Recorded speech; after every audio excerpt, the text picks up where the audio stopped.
I want to talk a little bit about some changes that are coming to the Chromebook program and then some overall changes to some digital resources for next year.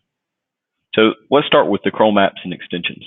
If you're unaware of what an app or extension is on the Chromebook, they're located really down there at that magnifying glass in all apps. It's not like an app on your phone. It's more or less a link to a web page. And right now, Stanly County Schools has about 250 apps and extensions approved. That doesn't mean the students have that many on their device, but that means that's how many overall in the county students can download.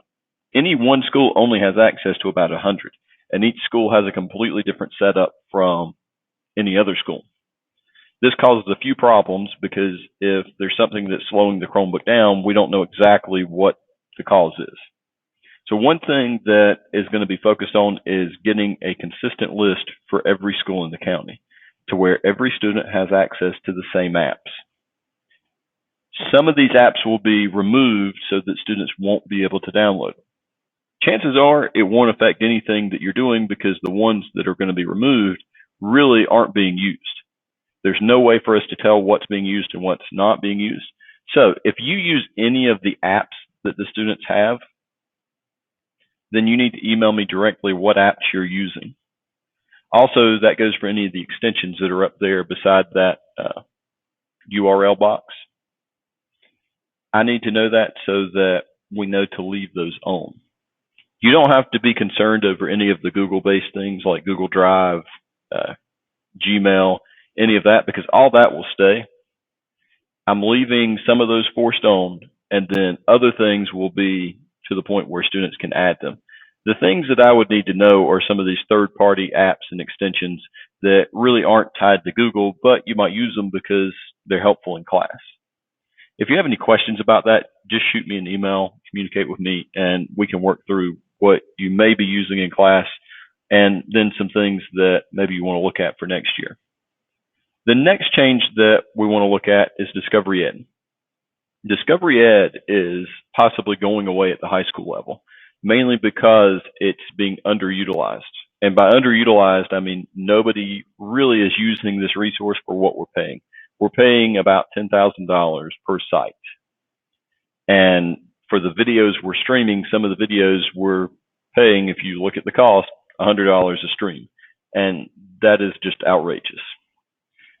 So the good news is, if you're using Discovery Education, you can download any of the content out of Discovery Education so you can still have access to it next year. So if you have videos or, activities that you used in Discovery Education, go ahead and start downloading those. That'll allow you to hang on to those resources even if Discovery Education goes away at the high school level. The final thing is Chromebook monitoring. Christini has been fairly successful at allowing teachers to monitor what students are doing on their device. And that's been one of the biggest feedbacks that I've gotten throughout the year is we need something so that we can monitor what they're doing.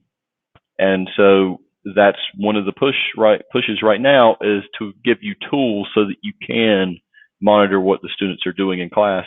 And it gives you a little bit of peace of mind knowing that the students aren't just goofing around with the device, that they're actually using it for what they need. That being said, Christini is the bargain brand of Chromebook monitoring. Really, all you can do with it is monitor Chromebooks. You can't lock the browser. You can't set web pages. You can't do anything. So we're looking at other options as well that are more expensive, but would allow us more flexibility with what we can do. So we'll be looking at that next year. I wouldn't be too concerned about it this year because we're not making changes this year. Christini will eventually go away this year because we're still in a free trial. But look forward to that next year and think about incorporating these devices in because you'll have access to monitoring tools, some way to control the device in your classroom. If you have any questions about anything that's going on in class or anything that's going to happen next year or any concerns, please feel free to email me. Otherwise, I guess I'll assume that everything's fine and everything's working well.